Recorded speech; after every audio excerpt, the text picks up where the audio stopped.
Sa nakaraang video ay natapos tayo kung saan ay nagpasya na kaharipan ng grupo ni Yon Buso at ng kasama nito na ang 17th Master ng Murem Alliance si Qian Yuwun, matapos na hindi magawang makumbinsi na bawiin ng Emperor ang desisyon nito patungkol sa pagpapalit ng relihiyon ng Ming Empire. Kaya naman nang makarating na ang mga ito sa lugar, ay agad naman na may napansin si Pang Guyo, at ito ay ang kanilang mga kasamahan, ang mga miyembro ng Hengsan Sect. Dahil dito ay agad naman niyang sinabihan si Yon Buso na siya na muna ang mauunang aatake sa mga ito. Sa isip niya na ito na ang kanyang pagkakataon na pinakahihintay, ang may mapatunayan sa kanilang Murem Alliance, kaya naman ay agad na pinaghanda nito ang kanyang mga kasamahan dahil oras na para iligtas ang kanilang mga kasama. Makalipas naman ang ilang sandali matapos na makasunod ni Yon Buso, ay bigla naman itong may naramdaman na nakakatakot na aura, at napapatanong kung talaga ba na aura pa ito ng isang tao, kaya naman ay agad niyang tinawag si Master Pang upang pahintuan, ngunit huli na ang lahat. Matapos na makarating nito, ay nakita naman niya ang sinapit ng 17th Master ng Murem Alliance sa kamay ni Qian Yuwun, at habang pinagmamasdan naman ito ng ating bida, ay napasabi na lamang siya na mukhang may mga tao pa bukod sa isang ito, ang nagnanais na matanggalan din ngayong araw ng kanyang braso. Ang Habei Pang Clan ay kilalang clan, upang magawang mapasama sa top 3 para sa mga pinakamalakas na blade technique sa pamamagitan ni Pang Muhul na kanyang kapatid na mula sa ibang ina, at ang Habei Pang Clan leader na si Pang Guyu, na isa sa top 5 blade master sa loob ng Orthodox Murem Alliance. Siya ay may ambisyon na maging sentrong karakter sa buong Murem Alliance, subalit mayroon lamang kakaunting impormasyon ang mga ito patungkol sa Supreme Saber of Six Martial Arts Sect upang magawa niyang labanan ang mga ito, at sila ay labis na malalakas. Kaya naman nang makita niya ang isang oportunidad dahil sa ang Heavenly Demon Divine Cult ay ang magiging opisyal na relihiyon ng Great Ming Empire, at ang 12th Master na si Qian Su ay ang nagsanhi nito upang magbitiw siya sa kanyang posisyon, ay sa isip nito na dahil sa bumaba na ito sa kanyang posisyon, ay ang ibang master ay mayayangat, ngunit hindi pa sapat sa kanya iyon dahil kailangan pa niya na magpaangat ng mas mabilis. Kaya naman nang magawa nitong makalapit sa kinaroroonan ng mga miyembro ng Demonic Cult, ay agad nitong hinanap ang pinuno ng Demonic Cult, kaya naman nang may mapansin siya, ay napasabi naman ito na mukhang ito na ang kanyang hinahanap,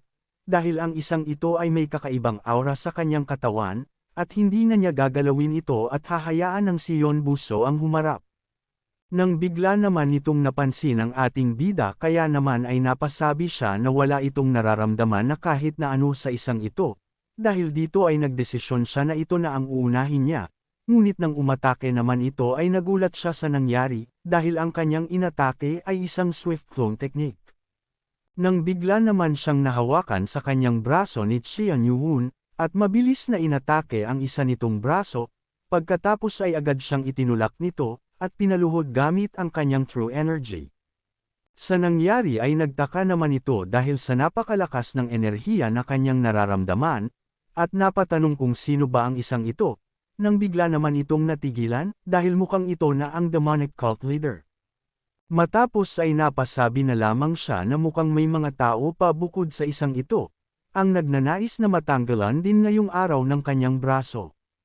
Nang makarating si Yon Buso at ng kanyang mga kasama, ay agad naman nitong nakita na apak-apak nito si Master Pang Guyo, kaya naman ay napasabi ang isa nilang kasama na kung anong lakas nitong gawin iyon sa kanilang Master ng Murem Alliance, na agad naman siyang pinahinto ni Yon Buso. Matapos ay agad itong napatingin sa kinaroroonan ng iba pa niyang kasama, at nang makitang ayos lamang ito ay nakahinga siya ng maluwag, dahil ang mga ito ay buhay pa. Nang bigla naman silang natigilan sa pagdating ng Grand Guardian sa kanilang likudan, kaya naman ay napasabi ang ilan na hindi maganda ang mga nangyayari at mukhang hindi na sila makakaalis dito ng buhay. Sa isip naman ni Yon Buso na sigurado siya na ang aura na kanyang naramdaman kanina sa labas ay sa taong ito, ang nakakatakot na aura na hindi naaayon sa kanyang edad, bukod doon ay hindi din niya maramdaman ang level ng martial art nito. Sabi nito na nais niyang labanan siya ngayon na mismo, ngunit kailangan niyang huminahon na muna, kaya naman ay matapos nitong mag-isip, ay sinabi naman niya kay Cheon Yu-won na isang karangalan ang makaharap niya ang demonic cult leader, at siya ay ang pinakabatang anak ng Murem Alliance leader at ang White Ring Squad leader captain na si Yeon Buso. Napatanong naman sa kanyang isip si Heo Bong kung ito ba ay ang kandidato para sa bagong susunod na top 5 martial artist ng Jangho, at para sa kanila na magpadala ng kagaya ng taong ito, ay sa tingin niya na ang Murem Alliance ay labis ng nababahala. Matapos naman marinig ng ating bida ang pagkakakilanlan nito, ay napasabi naman ito sa kanyang isip na may panahon kung saan ay pilit silang ikinukumpara ng lahat sa isa't isa. Kaya naman dahil dito ay agad na niyang binatawan ng master, at napatanong kung siya ba ay ang representante para sa Murem Alliance, na agad naman na sinagot nito na maaaring ganun na nga. Dahil dito ay sinabihan siya ni Cheon Yu-won na inaasahan na nito na nakahanda siya na pagbayaran nito ang ginawa niyang pag-atake sa kanila, siya bilang ang squad captain na si Yeon Buso. Matapos na magpalabas ito ng malakas na aura, ay agad naman na naramdaman ito ni Master Pong, kaya naman ay napasabi siya na kailangan niyang maprotektahan ito. Matapos ay agad siyang nagpadala ng sound telepathy sa binata at sinabi na isang katangahan ang labanan ang isang ito, at kailangan na nilang isuko ang patungkol sa relihiyon, kaya naman matapos na mapaisip ni Yeon Buso, ay agad itong humingi ng paumanhin sa ating bida patungkol sa kanilang binuong pakikipag-alyansa sa isa't isa. Sa isip naman ni Cheon Yu-won na mukhang nakahanda na itong umatake kanina ngunit bigla na lamang itong umatras, kaya naman ay sa tingin niya na wala na itong balak pa na labanan siya.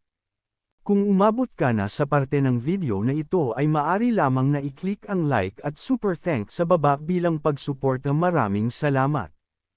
Nang bigla naman na nagsalita si Yeon Buso at sinabi na para sa kanilang paniniwala, ay sa pakiramdam nila ay inagawan sila nito patungkol sa opisyal na relihiyon ng Ming Empire, kaya naman ay ginawa nila ang lahat upang magawang bawiin ng Emperor ang kanyang utos, at para sa bagay na iyon ay naniniwala siya na dapat siyang sisihin para doon. Sa nangyari ay natigilan naman si Cheon Yu-won at napatanong kung anong nais nitong sabihin sa kanya.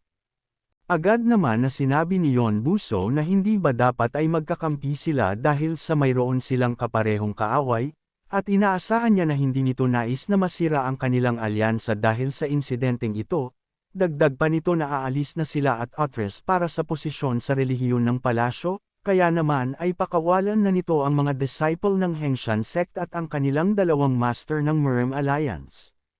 Sa isip naman ni Master Pong na inakala niya na magiging duwag ito, ngunit ang ginawa niya ay napakatuso. Napasabi naman ng pinuno ng Hengshan sect na ito na lamang ang pinakamaganda nilang magagawa sa oras na ito. Ang demonic cult leader ay hindi makakatanggi sa alok nito dahil sa sinabi na niya na handa na itong sumuko patungkol sa usapin sa relihiyon ng palasyo, at ang ginawa nito ay isang matalinong pamamaraan.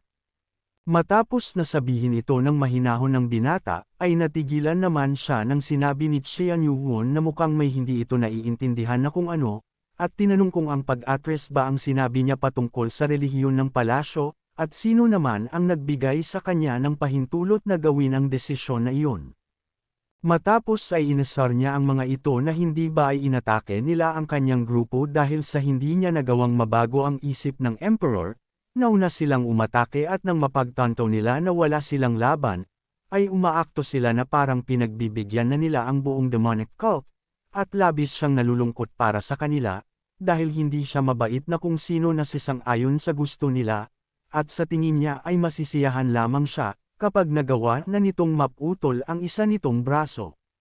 Sa nangyari ay napasabi naman si Yeon Buso na ang bagay na iyon ay nakakatakot upang isabi pa. Ngunit sa isip nito ay sa tingin niya na wala talagang balak ang demonic cult leader na makipag-usap sa kanila.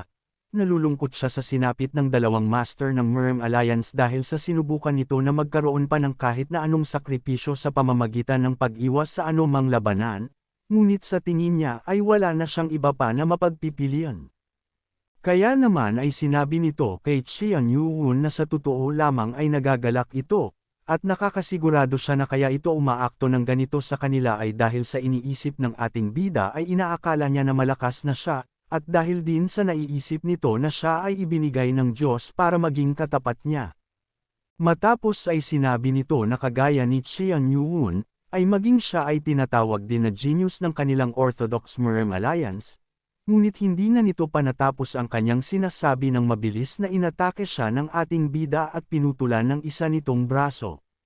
Matapos nang nangyari, ay nabigla naman ito, upang agad siyang mapalayo sa kinaroroonan ni Xian Yuwon, at habang umaatres ay sa isip nito ay naguguluhan siya dahil sa nakita lamang niya ito sa kanyang harapan ngunit hindi niya nakita ang ginawa niyang pag-atake, at ang bilis nito ay napakapambihira, kaya naman ay napapatanong ito na kung ganito na ba siya talaga kalakas.